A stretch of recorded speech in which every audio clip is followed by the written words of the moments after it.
자, 오늘은 금잔을 든 음녀, 화려한 유혹, 그리고 추악한 실체라는 제목으로 읽은 말씀을 중심으로 해서 은혜를 나누려고 합니다.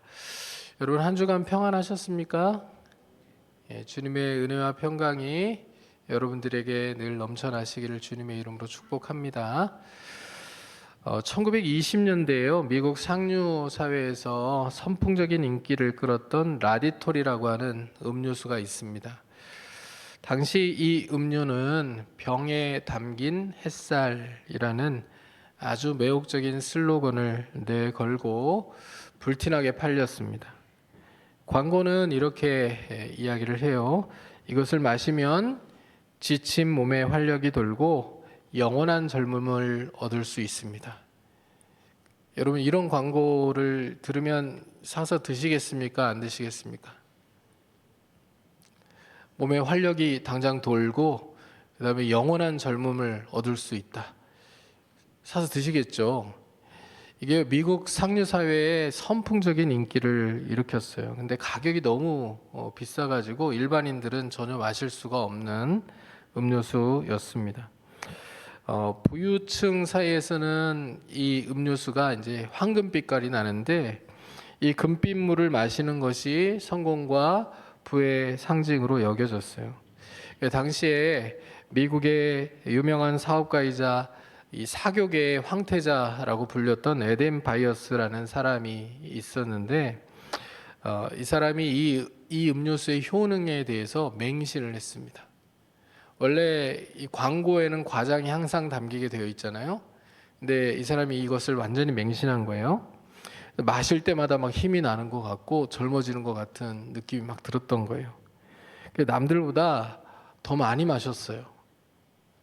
하루에 3병씩 꼬박꼬박 아침 먹고 한 잔, 점심 먹고 한 이렇게 먹었나 봐요. 하루에 3병씩 꼬박꼬박 이 비싼 음료수를 마셨다고 해요. 무려 1,400병을 마셨다고 합니다. 그러니까 며칠인지 계산해 보세요. 꽤 오랜 기간 먹었죠. 주변 사람들에게도 자신이 마시는 그 음료에 대해서 막 강권하면서 이게 진짜 성공의 맛이라고, 이 음료를 먹으니 젊어지는 것 같고 막 힘이 솟는 것 같다고 이렇게 자랑을 했어요. 그런데 이 병에 담긴 햇살이라고 불렸던 이 라디톨의 정체가 드러나게 되거든요. 그 속에 담긴 그 병 속에 담긴 금빛 물의 정체는 1급 발암 물질인 라듐이 섞여 있는 음료였어요. 그러니까 이 당시만 하더라도 이 발암 물질 또 방사능 오염을 이렇게 할 수 있는 그런 물질에 대한 인식이 적었던 시대였기 때문에 1920년대니까요. 핵 폐기물 수준의 독극물을 매일같이 건강 음료라고 영원한 젊음을 가져다주는 음료라고 생각하면서 상류 사회에서 마시기 시작했던 겁니다. 그래서 이 에덴 바이어스가 어떻게 되었을까요? 처음에는 막 힘이 나는 것 같았어요. 그런데 그의 뼈가 녹아내리기 시작했어요. 턱이 녹아버렸습니다.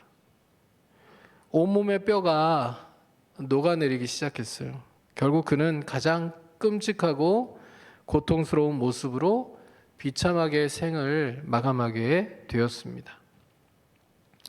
여러분, 이 이야기가 우리에게 주는 교훈이 있죠. 지어낸 얘기가 아니라 실화거든요. 겉보기에는 생명의 물 같아 보였고 또 성공의 상징 같았지만 그 실체는 안에서부터 사람을 파괴하는, 그리고 뼈를 녹아내리게 만드는 죽음의 물이었던 거잖아요. 오늘 우리가 읽은 말씀은요, 6번째, 7번째 대접 재앙과 연결되어 진행되는 17장부터 20장까지 환상의 시작 장면입니다. 17장부터 19장은 온 세상을 홀리고 있는 큰 음녀에 대한 심판의 말씀인데, 이 음녀는 너무나도 화려하고 아름다운 금잔을 손에 들고 있어요. 마치 그 라디톨에 담겨 있는 금빛 물과 같이 성공 그리고 세상에서의 큰 기쁨과 또 즐거움, 만족, 평안 이런 것들을 상징하는 이 금잔이라는 것을 이 큰 음녀가 손에 들고 있습니다. 그리고 사람들은 그 금잔을 보면서 환호합니다. 열광해요. 저 금잔에 있는 것들이 무엇인지는 잘 모르겠지만 저 금잔을 마시면 우리가 저 음녀의 말을 듣고 음녀가 나눠주는 이 포도주를 함께 나눠 마시면 그러면 성공할 수 있어. 세상에서 평안할 수 있어. 세상을 부와 명예를 누리며 그렇게 안정적으로 살아갈 수 있어. 사람들이 유혹을 받을 수 있는 그런 상황들이 일어나게 된 거죠.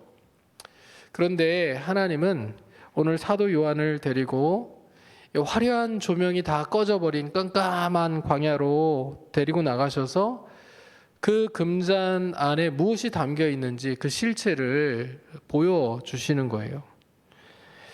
사람들이 그토록 부러워했던, 가지고 싶어 했던 그 금잔 안에 뭐가 들어있는지 하나님이 이 요한을 데리고 가서 광야로 데리고 가서 그 금잔 안에 담겨 있는 모습들 그리고 음녀의 실체에 대해서 보여주시고 그 음녀를 심판하시겠다고 하시는 내용들이 오늘 우리가 읽은 17장부터 이어져가는 19장까지의 내용이라는 것을 기억할 필요가 있습니다. 저는 오늘 우리가 말씀을 읽어가면서요, 사도 요한과 같이 성령의 이끌림을 받아 광야로 가서 우리가 쫓고 있는 이 세상의 화려함 뒤에 숨겨진 영적 실체를 발견하고 우리 영혼을 살리는 참된 생명이 무엇인지를 함께 깨달아가는 복된 시간이 될 수 있기를 주님의 이름으로 축원합니다. 자, 오늘 말씀은요, 7 대접을 가진 천사 중 하나가 와서 요한을 불러 큰 음녀가 받을 심판을 내게 보이겠다고 말하는 장면으로 시작합니다. 1절 말씀을 같이 한번 읽어보겠습니다. 또 7 대접을 가진 7 천사 중 하나가 와서 내게 말하여 이르되, 뭐라고 말하는지 보세요. 이리로 오라. 많은 물 위에 앉은 큰 음녀가 받을 심판을 내게 보이리라. 자, 여기 주인공이 누구죠? 큰 음녀예요. 큰 음녀인데 이 음녀는 서 있는 것이 아니라 어디에 앉아 있습니까? 많은 물 위에 앉아 있습니다. 성경에서 물은 종종 백성과 무리와 열국과 방언들을 의미하거든요. 그러니까 많은 물 위에 앉았다는 것은 온 세상 위에 앉아 있다는 것을 얘기하는 거예요. 이거 온 세상 위에 앉아 있다. 앉아 있다는 말은 어떤 의미냐? 앉아 있다는 것은 주권과 통치를 의미합니다. 그러니까 이 음녀가 많은 물 위에 앉았다라는 얘기는 온 세상을 통치하고 있다, 다스리고 있다라는 것을 의미하는 거예요. 그러니까 이 음녀는요, 어느 구석진 곳에서 타락한 모습으로 술에 취해 있는 그런 존재가 아니에요. 온 세상을 쥐락펴락하는 세상의 왕좌에 앉아 있는 세계 최강대국인 로마 제국을 의미합니다. 요한계시록 당시에는. 그러니까 이 큰 음녀는 전에는 바벨론이었고 지금은 로마고, 그리고 그 이후에는 또 다른 모습으로 온 세상을 쥐락펴락하는 그런 제국의 시스템, 세상을 혼란시키고 세상에 악영향을 끼치고 하나님을 대적하게 만드는 세상의 문화, 이런 것들이라고 볼 수 있는 것입니다. 근데 이 여인이요, 세상을 지배하는 방식이 되게 독특하죠. 칼과 창으로 위협하는 게 아니에요. 오늘 본문을 한번 보세요. 2절 말씀을 보면 이렇게 기록되어 있습니다. 땅의 임금들도 그와 더불어 음행하였고 땅에 사는 자들도 그 음행의 포도주에 취하였다 하고. 칼과 창으로 위협하는 게 아니라 유혹하는 거예요. 미혹하는 거예요. 속이는 거예요. 이런 방식으로 모든 제국의 모든 나라들의 왕들이 굴복하게 만들고 모든 제국 내의 백성들이 그 유혹에 미혹되어서 황제를 숭배하게 만들고 그 다음에 우상들을 숭배하게 만드는 그런 방식으로 통치하고 다스려 나가고 있다라는 것을 얘기하는 겁니다. 여러분, 음행했다라고 하는 이 용어는요, 성경적으로 정치적인 타협과 영적인 배신을 의미합니다. 그리고 포도주에 취했다라는 말은 이성이 마비됐다, 분별력을 잃었다라는 뜻이겠죠. 그러니까 비틀거리며 가면서도 자기가 똑바로 걷고 있다고 얘기하는 게 술 취한 사람들의 특징 아닙니까? 가끔 이제 그 한 누구누구의 블랙박스 이런 거 보면 음주 측정하는데 사람들이 그 사고를 내고 나와가지고 술 안 마셨다고 막 얘기하면서, 그러면 여기 선을 따라서 한번 걸어보라고 얘기하면 비틀비틀 선을 따라 걷지도 못하면서 자기가 똑바로 걷고 있다고 얘기하잖아요. 막 우기잖아요. 그러니까 이성이 마비되고 분별력을 상실해서 비틀거리면서 그렇게 걸어가면서도 자신이 똑바로 가고 있다고 믿는, 잘 살고 있다고 믿는 그런 게 이 취한 사람들의 특징이라는 거예요.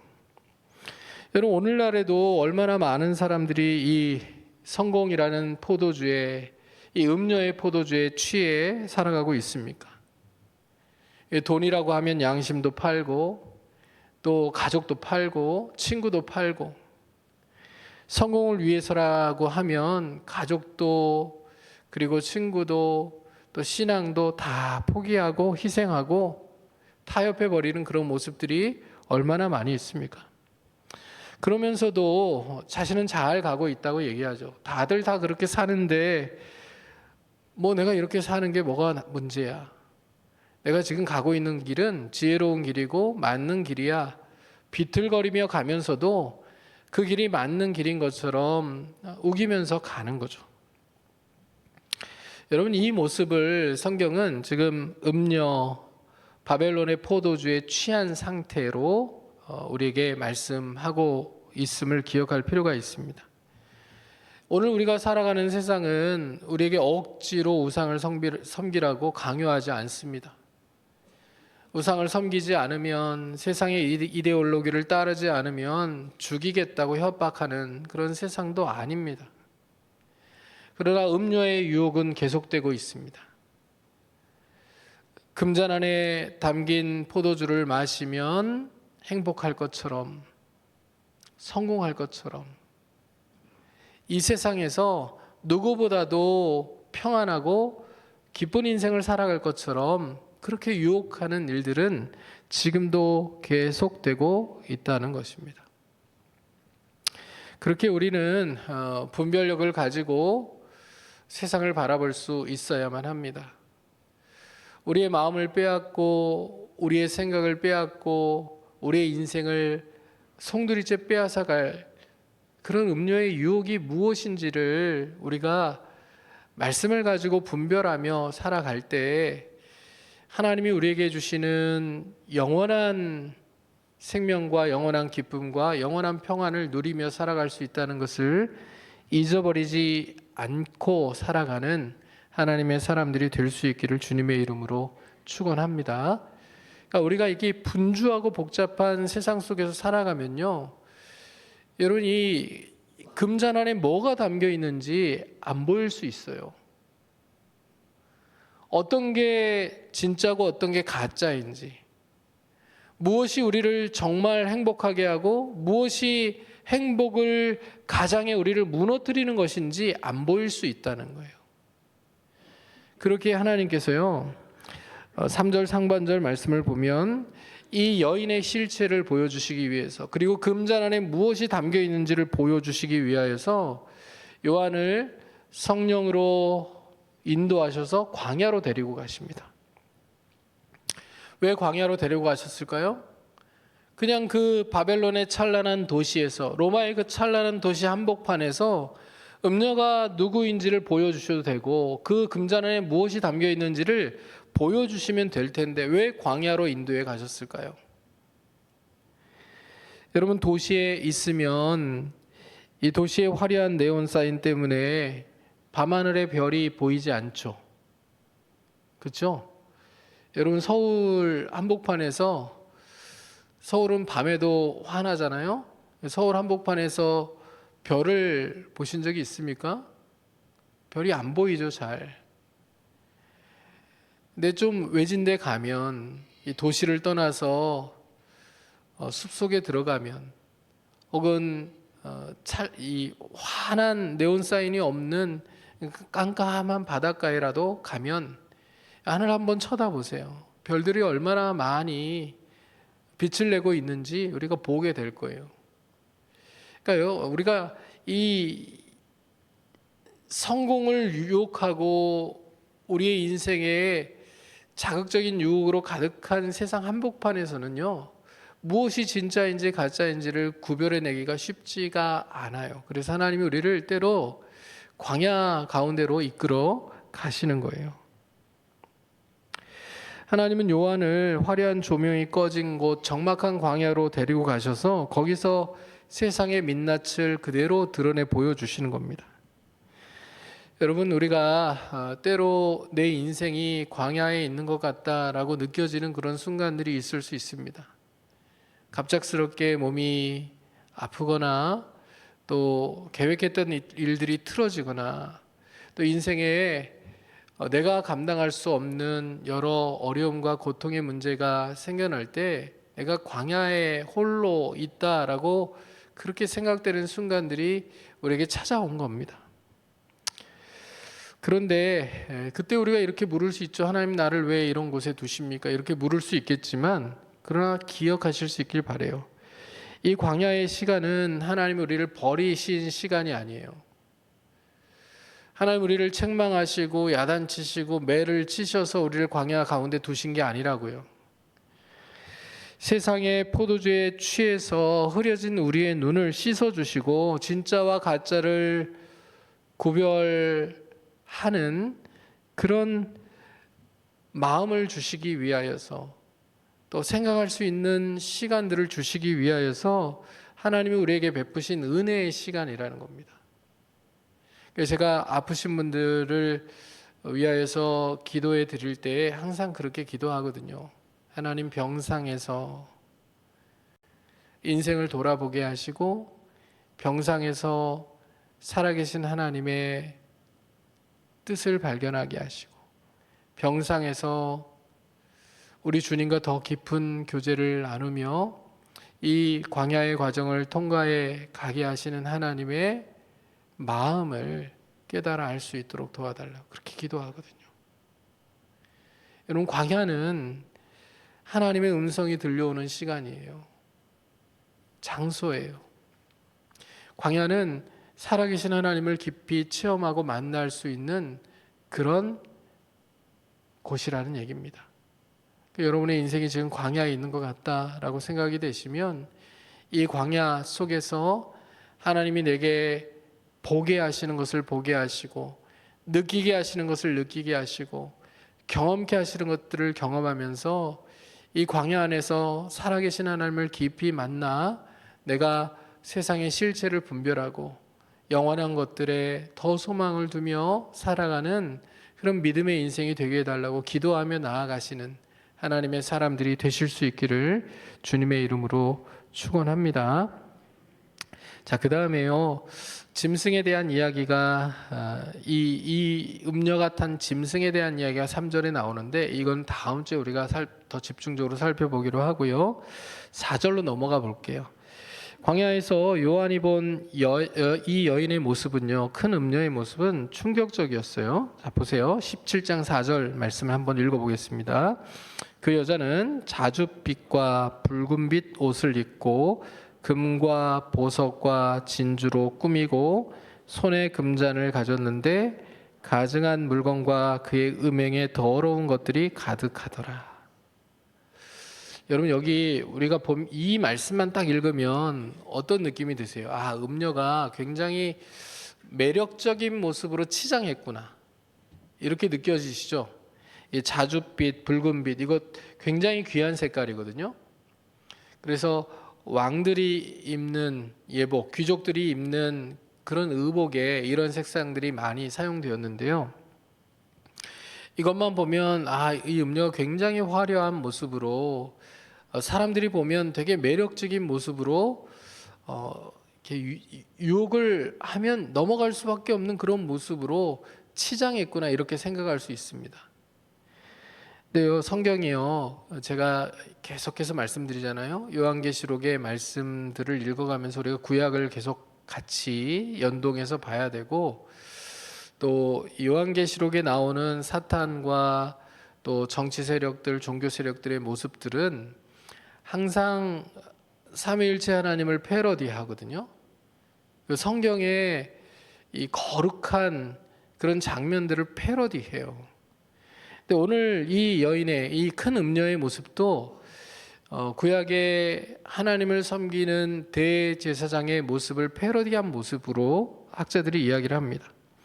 여인의 복장인 자주색, 붉은색, 금, 보석, 이것은요, 이 대제사장들, 구약 시대의 대제사장의 예복과 놀랄 정도로 닮아 있습니다. 출애굽기 28장과 39장을 보면 이 대제사장의 예복에 대한 묘사들을 쭉 하고 있는데요.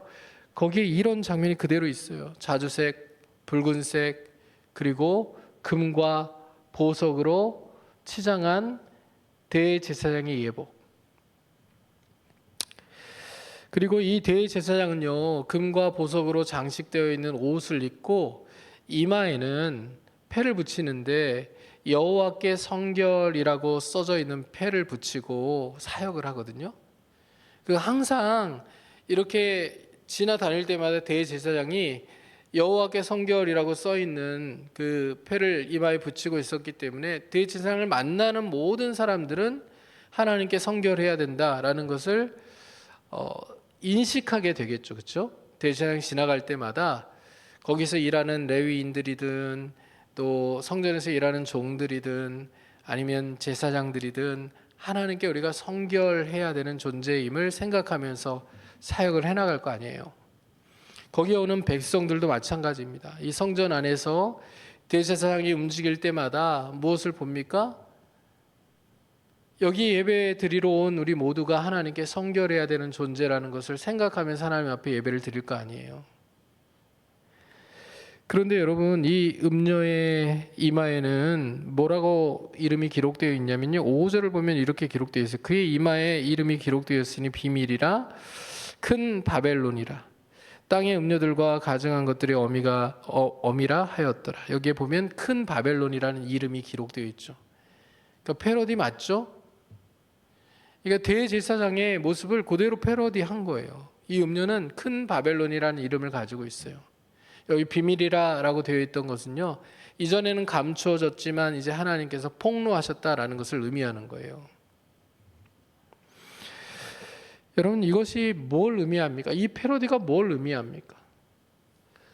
여러분, 이전에는요, 구약 시대에는 대제사장이 여호와께 성결이라는 그 패를 이마에 새기고요, 모든 백성들을 하나님 앞에 마음을 모아 예배 드리도록 만들었어요. 그런데 이 음녀는요, 이마에 큰 바벨론이라고 이름을 써 붙이고요, 사람들에게 음행의 포도주를 나누어 주면서 하나님을 섬기는 일들을 방해하죠. 그렇죠? 오히려 자신이 영광을 받으려 하고 음행의 포도주를 인하여 사람들이 속아 우상을 숭배하게 하고 또 하나님으로부터 멀어지게 만드는 그 일들을 하는 거예요. 여러분, 오늘날 우리가 살아가는 세상도 우리로 하여금 하나님으로부터 멀어져 가게 하는 그 유혹들을 얼마나 많이 하는지를 우리가 생각하며 인생을 좀 살아갈 필요가 있지 않을까 싶어요. 각 교회들마다 걱정이 한가득입니다. 각 교회들마다 걱정이 한가득이에요. 다음 세대가 걱정이 되고, 다음 세대가 남아 있다고 해도 그들의 신앙 상태가 걱정이 되고. 왜 그럴까요? 여러분, 요즘 아이들이요, 자기들의 의지를 가지고 하나님 앞에 헌금을 할까요? 아니면 부모가 손에 쥐어주는 대로 가지고 와서 헌금을 할까요? 어떻다고 생각이 되세요? 궁금하시면 여러분들 자녀, 여러분들 손주들을 한번 보세요.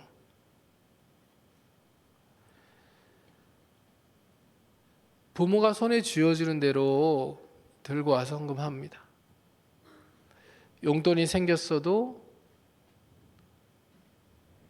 설날이나 추석이나 세뱃돈을 받았어도 본인들이 하나님의 자녀라는 인식을 가지고 먼저 하나님 앞에 11조를 구별하여 드리거나 감사한 마음을 감사의 예물로 담아서 준비해 놓는 아이들이 없죠. 다 부모들이 해줘야 되잖아요. 여기 이제 60대, 70대 우리 어른들이 많이 계시는데요. 우리 젊은 세대 30대, 40대, 50대가 이제 교회의 신앙의 중심으로 허리 역할을 정확하게 잘 감당하는 핵심 그룹으로 든든하게 서야지 교회들마다 소망이 있을 텐데 그렇지 못한 경우가 너무 많아서 각 교회들마다 고민이 큰 거예요. 하나님 앞에 헌신도가 크고 충성심이 높고 그리고 뭔가를 따지지 않고 11조 생활을 하고 헌금 생활을 하던 우리 어른 세대가 이제 연금 세대로 다 바뀌어 가는데 은퇴를 하시고 연금으로 생활하시는, 근데 그 작은 연금을 받으면서도 하나님 앞에 예물을 드리는 거 정말 정확하게 구별해서 하나님 앞에 헌금을 드리는데 우리 젊은 세대들이 그렇게 살지 못하는 경우들이 너무 많다는 거예요. 마음의 우선순위가 하나님께 있지 않고 다른 것에 있는 경우들이 너무 많아서 각 교회들이 고민이 많다는 거예요. 자녀들을 위해서 또 가정에 여행을 다니거나 또 여가를 즐기거나 이러는 것들을 위해서는 아까워하지 않고 물질을 쓰면서 하나님의 나라와 하나님의 영광 또 하나님이 기뻐하시는 일들을 위하여서 예물을 드리는 일들에는 수없이 많은 조건들을 가지고 와서 우선순위에서 자꾸 밀어낸다는 거예요. 심지어 신학적인 이유를 가지고 와서도 계속 밀어내는 거예요. 받아들이지 않는 겁니다. 진리를 타협하고 진리를 왜곡해서 그대로 살아가는 거예요. 그러니까 각 교회들마다요, 교회 덩치를 유지해도 걱정이요, 교회 규모가 줄어들어도 걱정이요, 이런 지금 고민들을 가득 안고 시간을 지나가는 겁니다. 저는 우리 교회가 본질적인 문제를 가지고 걱정하지 않는 교회가 되었으면 좋겠습니다. 우리가 저기다 걸어놓은 세대 간 신앙의 계승의 문제가요, 이게 말뿐만인 구호가 아니라 실제 세대 간의 신앙의 전수가 탁월하게 이루어져서 60대, 70대, 80대 우리 어른들의 신앙을 능가하는 30대, 40대, 50대가 나오고 30대, 40대, 50대 부모들의 신앙을 능가하는 우리 다음 세대, 미래 세대의 자녀들이 나와서 주님 오시는 날까지 건강하고 또 좋은 교회로 본질적인 사명들을 힘있게 감당하는 교회가 될 수 있기를 주님의 이름으로 축원합니다. 여러분, 그러기 위해서 우리가 마음을 모아야 되잖아요. 타협하지 않고 진리를 붙든다. 음료의 금잔에 취하지 않고 유혹되지 않고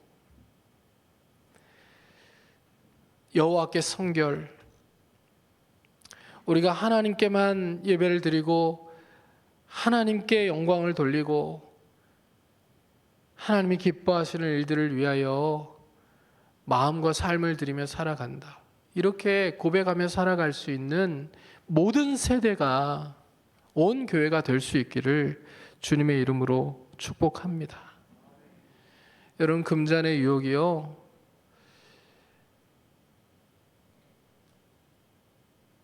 여러분 이 음행의 포도주를 마시면 행복할 것 같죠?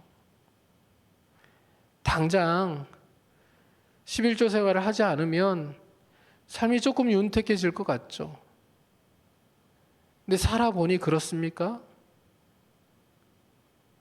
하나님 앞에 그 11조를 드리지 않는다고 살아보니 내 삶이 그렇게 윤택해지고 내 삶이 풍요로워지고 내 삶이 더 행복해집니까? 우리 아이들이 더 잘 됩니까?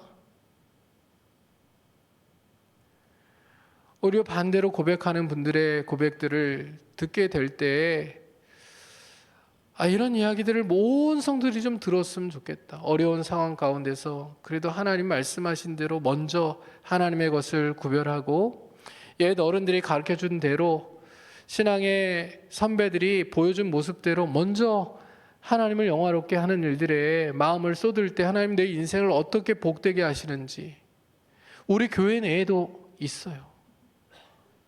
우리 교회 내에도 그렇게 살 때 하나님이 그 인생을 어떻게 만족하게 하시고 채워주셔서 더 많은 것들을 흘려보내게 하시고 또 하나님이 기뻐하시는 일들을 위해서 복을 주시는지 그런 간증을 하시는 분들이 계시다고요.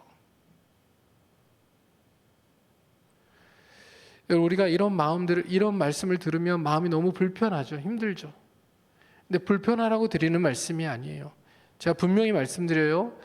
여러분 11조 헌금하지 않아도 여러분의 인생에 하나님께서 심판을 내리시거나 채찍질을 하시거나 그러지 않으세요. 아무 일도 일어나지 않을 거예요. 그러나 진짜 아무 일도 일어나지 않을 거예요. 그러나 하나님 말씀에 순종하고 하나님이 기뻐하시는 일들을 위하여 내가 온전히 헌신하고 하나님의 영광을 위해 살아가려고 노력할 때 우리 인생에 많은 일들이 일어나게 될 거예요. 그걸 믿으시라는 얘기예요.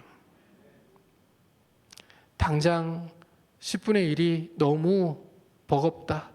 그러면 10분의 1의 10분의 1이라도 먼저 용기를 내어 시작해 보실 수 있었으면 좋겠어요. 하나님, 제 믿음이 너무 아직은 연약해서 11조를 온전히 드리기는 어렵지만 그러나 10분의 1의 10분의 1부터 먼저 하나님 앞에 드리기 시작합니다. 이걸 통해서 하나님께서 어떻게 일하시는지를 내가 경험하게 하시고 내 믿음이 점점 커져서 하나님의 나라를 위해서 더 헌신할 수 있는 믿음의 세대로 살아갈 수 있도록 도와주시고 그리고 하나님이 삶을 책임져 주신다는 그 믿음이 내 자녀들에게도 탁월하게 전수가 될 수 있도록 하나님 역사해 달라고 그렇게 기도하면서 용기를 낼 수 있는 우리 하나님의 사람들이 되실 수 있기를 주님의 이름으로 축원합니다. 요한이 본 게 바로 그거예요. 사람들은 금잔을 사모해요. 금잔을 취하면 성공할 수 있을 것처럼 생각했어요. 하나님께 성결이 아니고 이 바벨론의 시스템에 취해서 살아가면 그게 행복인 줄 알았고 성공인 줄 알았고 그게 즐거움인 줄 알았어요. 그런데 그 금잔 안에 담긴 것이 무엇인지를 하나님 보게 하신 거예요. 4절 말씀을 다시 한번 읽어보겠습니다. 같이 한번 읽습니다. 그 여자는 자줏빛과 붉은빛 옷을 입고 금과 보석과 진주로 꾸미고 손에 금잔을 가졌는데 가증한 물건과 그의 음행에 더러운 것들이 가득하더라. 가증한 것은 구약에서 주로 우상을 가리킬 때 쓰는 단어예요. 겉은 금잔이고 그 안에는 최고급 포도주가 담겨 있을 것 같은데 실상은 썩은 오물과 독이 가득 차 있다는 얘기예요. 하나님이 심판하실 근거가 그 금잔 안에 담겨 있다는 얘기입니다. 금잔 안에 담겨서 사람들이 마시고 취한 그 포도주는 가증한 물건과 그의 음행에 더러운 것들이에요. 하나님이 심판의 근거로 사용하실 만한 것들이라는 얘기예요. 앞서 서론에서 말씀드린 라디톨처럼 이 생명의 물이라고 생각했는데 실은 그게 독극물이었던 거예요. 여러분, 이것이 우리가 부러워하는 세상의 실체라는 것을 하나님이 알려주시는 거예요. 화려한 성공의 세계 이면을 하나님이 보게 하시는 거죠.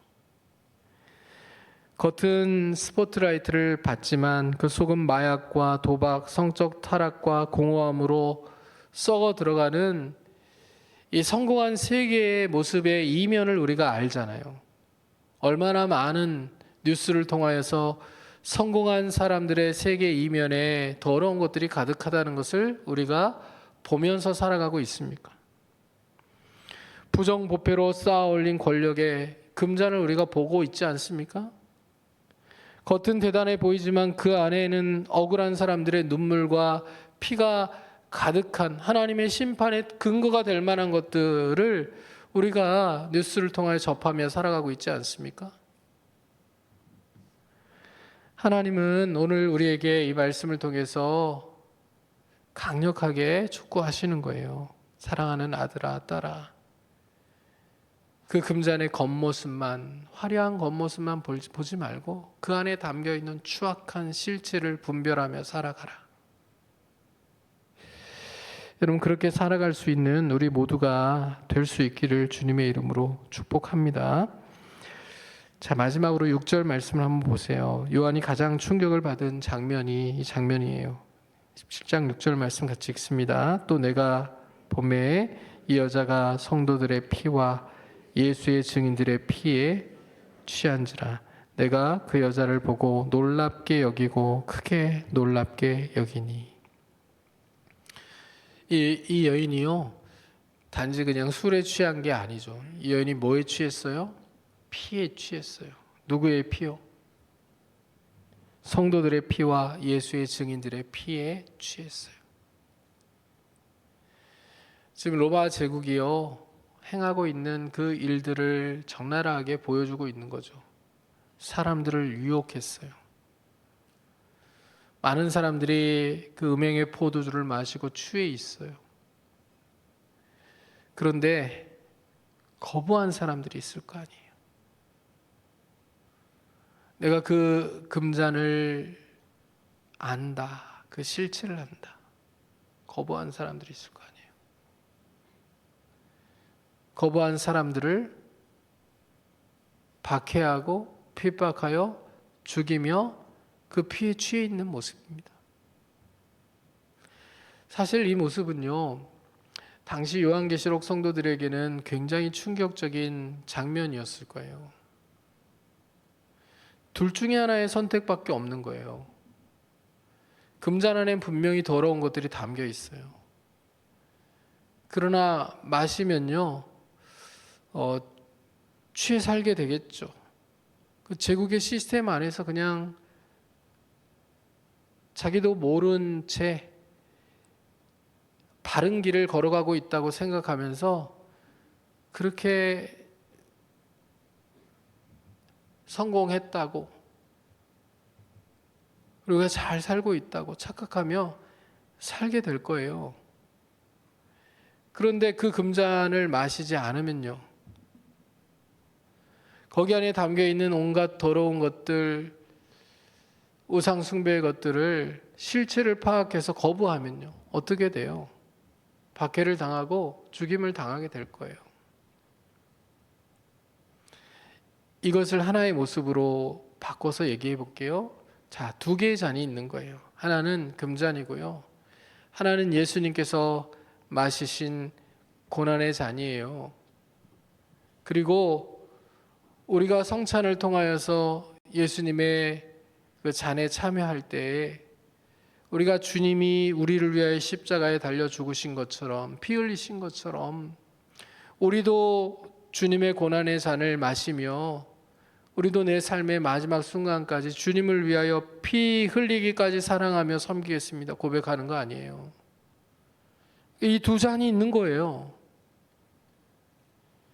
성도들 하여금 이 두 잔 가운데 어떤 잔을 선택하며 마시며 살아갈지 그것을 제시하고 있는 거예요.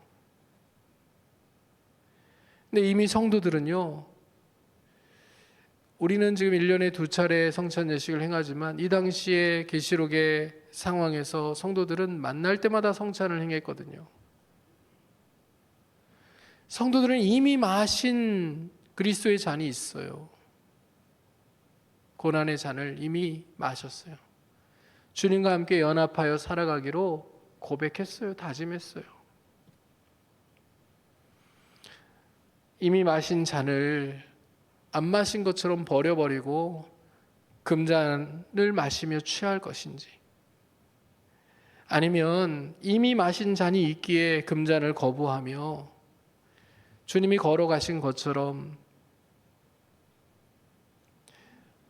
때로 박해를 당하고 심지어 목숨을 잃는 상황이 된다고 할지라도 주님만을 섬기며 살아갈 것인지, 그 선택을 하라고 지금 하나님께서 이 말씀을 통해서 성도들에게 결단을 촉구하시는 거예요. 네, 하나님이 17장부터 19장까지요, 이 음녀, 이 바벨론, 그리고 여기에 참여한 모든 사람들의 운명이 어떻게 될 건지를 알려주시거든요. 망할 거예요. 다 망할 거예요. 큰 성 바벨론이 무너질 거예요. 음녀가 하나님의 심판을 받아 죽을 거예요. 하나님께서 자기 백성들을 향하여 말씀하시거든요. 내 백성아, 큰 성 바벨론에서 나오라. 이 금잔을 마시지 말라는 얘기예요.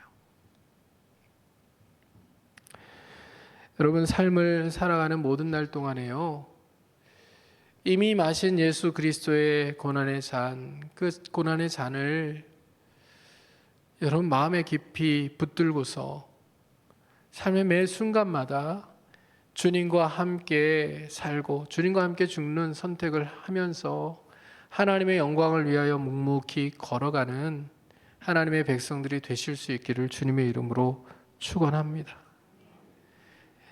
화려하게 보이는 세상의 금잔에 현혹되어서 여러분 그 속에 무엇이 담겨 있는지도 모르고 그것을 마시고 싶어하는, 성공에 대한 갈망과 또 세상에서 평안하고 세상에서 기쁨을 누리고 세상에서 즐거움을 누리기 위한 갈망을 가지고 살아가는 인생이 아니라 예수 그리스도 그 고난의 잔 안에 담겨 있는 영원한 구원, 영원한 생명, 영원한 평안, 영원한 기쁨, 영원한 행복을 소망하면서 이 잔을 결코 내가 빼앗기거나 잃어버리지 않겠다라고 고백하면서 주님이 우리에게 베풀어 주신 그 고난의 잔, 구원의 잔을 끝까지 사수하며 믿음의 길을 걸어가는 하나님의 사람들이 다 되실 수 있기를 주님의 이름으로 축원합니다. 세상 한복판에서 나 무엇과도 주님을 바꾸지 않으리, 그렇게 고백하며 찬양하며 살아갈 수 있는 우리의 인생이 될 수 있었으면 좋겠어요. 금잔이 아니라 다이아몬드 잔을 들고 있어도 주님이 나를 구원하시기 위하여서 흘리신 그 보혈이 담겨 있는 그 고난의 잔, 구원의 잔을 내가 금잔과 다이아몬드 잔과 바꾸지 않겠다고, 그 무엇도 주님과 바꾸지 않겠다고 고백하며 살아갈 수 있는 믿음의 사람들이 되실 수 있기를, 또 믿음의 인생이 되실 수 있기를 주님의 이름으로 축원합니다. 같이 찬양하며 기도하는 시간 갖기를 원합니다.